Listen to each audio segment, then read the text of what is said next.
Unraveling Run Amok, dive into English idioms.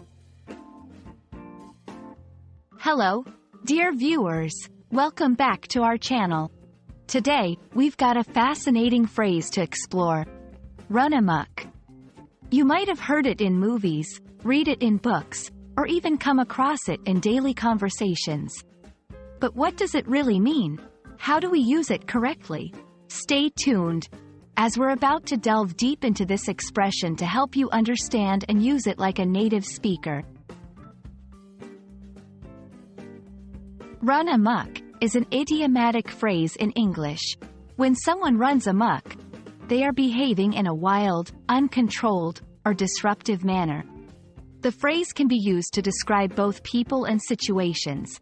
For example, if a person loses control of their emotions and starts acting wildly, we can say that they are running amok. Similarly, if a situation becomes chaotic and out of control, it can be described as having run amok. The phrase, run amok, has an interesting history. It actually originates from the Malay word, amok, meaning a frenzied and desperate charge. Historically, it referred to a wild and uncontrolled attack by warriors. Over time, the phrase was adopted into English, and its meaning broadened to include any wild or uncontrollable behavior. Let's see how we can use run amok in sentences.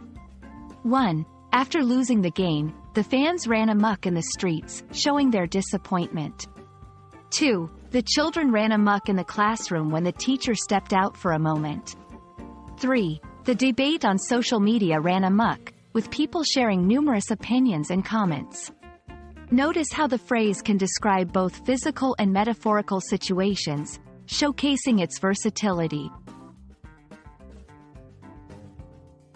There are several synonyms and related phrases you can use in place of run amok, including go berserk, to become very angry or out of control; run wild, to behave in an uncontrolled manner; create havoc, to cause a lot of trouble or disruption.